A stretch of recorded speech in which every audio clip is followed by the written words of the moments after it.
Hi guys, Justin here again, back for day 11 of my post a video every day for 30-day challenge. And today I'm going to talk about the two biggest things that you can do to improve your pistol and thus squat mobility. In yesterday's video I mentioned that a lot of people's problem in hitting full depth in their squat comes from not having the range of motion in their ankles, and that could be related to a lot of different things, right? Obviously the tension in their calves, but also the bottom of their foot. It could be joint related in the ankle, but these two things I'm about to do are the two best ways that I have found that get people much closer to achieving their first pistol, and in doing so also greatly improve their squat mobility. The very first one is rolling the bottom of your feet. Okay, so you take a lacrosse ball, tennis ball, golf ball, anything that's firm enough to really press into the bottom of your foot, and you just stand on it and roll back and forth.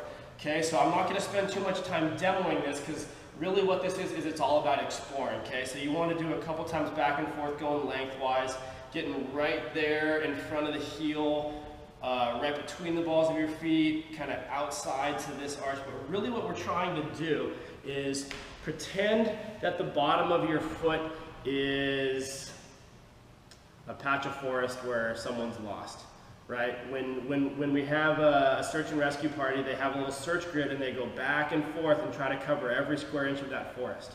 So that's exactly what we're trying to do with the ball, right? So you want to hit every point on your foot and first go through and explore, and then if there's any place that's particularly tight or knotty, you might get some crunchies to move around. Then you want to spend a little bit of extra time there. You can just stand and put pressure on it, do small little ones back and forth on it, make circles. Sometimes I like to stand and twist my foot onto the ball into a spot. Any way that you can do to just create some movement in the tissue right there, okay? That's number one.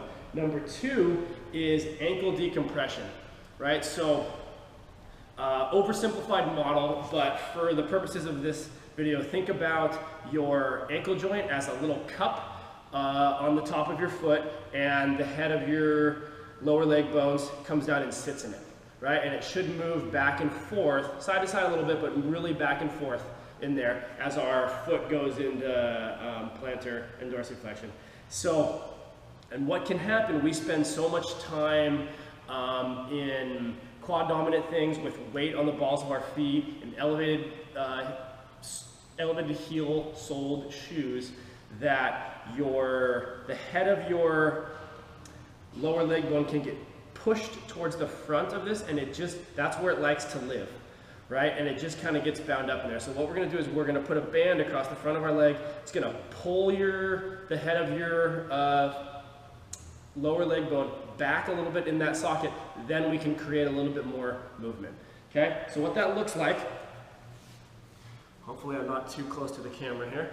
We put it around right there, right above your ankle joint. And I'm going to take a big step forward, move the camera back while I do that. And we take a nice wide stance.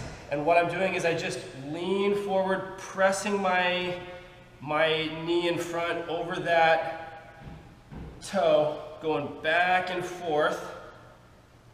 Okay, spend as much time there. You can go in and out like this. You can just stay and hold. Sometimes I like to put a little bit of weight on that knee and just drive it in. Okay, so I'm keeping my heel on the ground. I'll do it again this way just to make sure the video captures it. Okay, so big step out, and then right here, and I'm just driving that knee forward over the toe. I like the wide stance because that keeps us from letting the knee cave in. Okay, so I think about a quote from Ida Rolf every time I do this, and it's put the joint in its place, then call for motion. So what we're doing is we're putting our joint in a more optimal place to move, then we're creating that movement. So you can get a much more effective calf stretch, you can really do some good work around your ankle joint.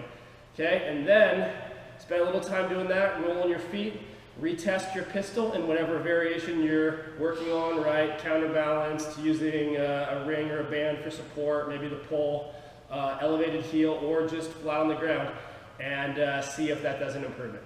All right, see you guys next time. Thanks.